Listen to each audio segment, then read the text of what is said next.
जय बिहारी जी की श्री हरिदास।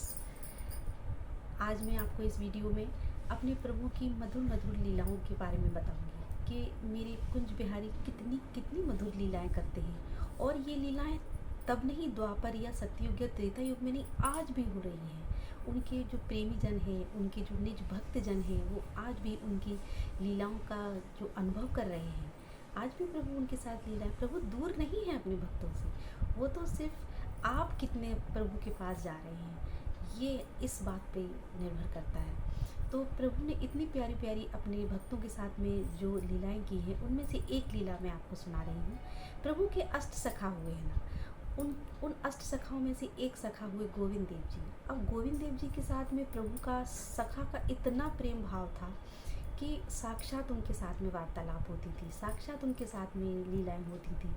तो वो उससे एक दिन, और अच्छा ये लीलाएं मैं आपको ब्रज भाषा में सुनाऊंगी, क्योंकि ब्रज भाषा बड़ी ही मधुर, बड़ी ही मीठी है। और सबसे प्रमुख बात ये है कि मेरे लाल जी को बड़ी प्रिय है। तो एक दिन कहा भयो कि गोविंद देव जी गोवर्धन की तलहटी में थे और बस ठाकुर जी वहाँ प्रकट हो गए। ठाकुर जी बोले कि अरे गोविंदा, प्रेम से वो अपने सखा को, गोविंद देव जी को गोविंदा कह के बुलाते थे। बोले अरे गोविंदा, तू कहाँ कर रहे हो है?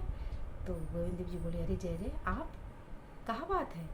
तो ठाकुर जी बोले कि देख मोए घोड़ा पे सवार होना है।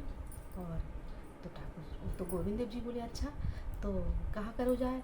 बोले तू मेरा घोड़ा बन और मैं तेरे ऊपर बैठूंगा। तो गोविंद देव जी हंसने लगे, अरे कहा जय जय, कैसी बात कर रहे हो? ना मोए तो घोड़ा पे बैठना है और तू मेरा घोड़ा बन।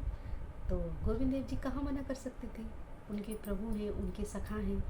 तो गोविंद देव जी घोड़ा बन गए और ठाकुर जी उन पर बैठ गए और उनके केशों को लगाम समझ के पकड़ लिया। अब तो बस वो गोवर्धन की तलहटी में विहार कर रहे हैं, बड़ा ही मधुर दृश्य है। विहार कर रहे हैं तो और घूम रहे हैं, इधर से उधर बातें कर रहे हैं एक दूसरे से। थोड़ी देर बाद गोविंद देव जी बोले कि जय जय निक उतर जाओ। तो ठाकुर जी बोले अरे गोविंदा, कहाँ गए हो? तो जय जय बोले, गोविंद देव जी बोले कि आप उतर जाओ, नेक मोकू लघु शंका आई है। तो ठाकुर जी बोले अरे तो आई है तो मैं क्या करूँ में? तो गोविंद देव जी बोले अरे जय जय आप उतर जाओ तो मैं निवृत्त है लूँ।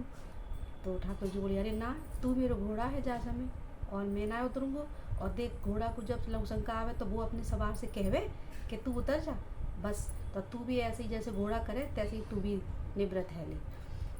इतना कहना था। अब गोविंद देव जी से तो रुका नहीं गया, तो उनको लघुशंका आई थी तो वो लघुशंका से निवृत्त हो लिए।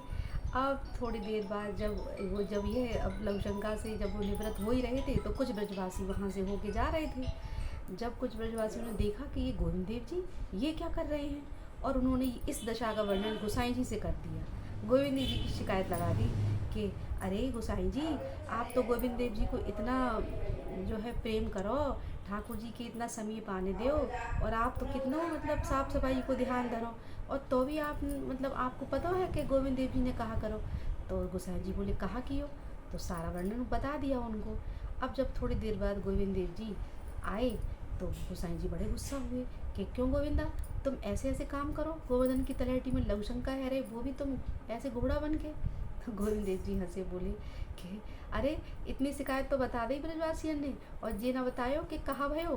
तो बोले कि कहाँ भयो कि जे आपके जय जय जो बैठे थे हमारे ऊपर, और कह रहे थे कि तू मेरा घोड़ा है और मैं तेरे ऊपर बैठा हूँ। मैंने कहा जय जय उतर जाओ थोड़ी देर, वो निवृत्त है जान दो लघुशंका से।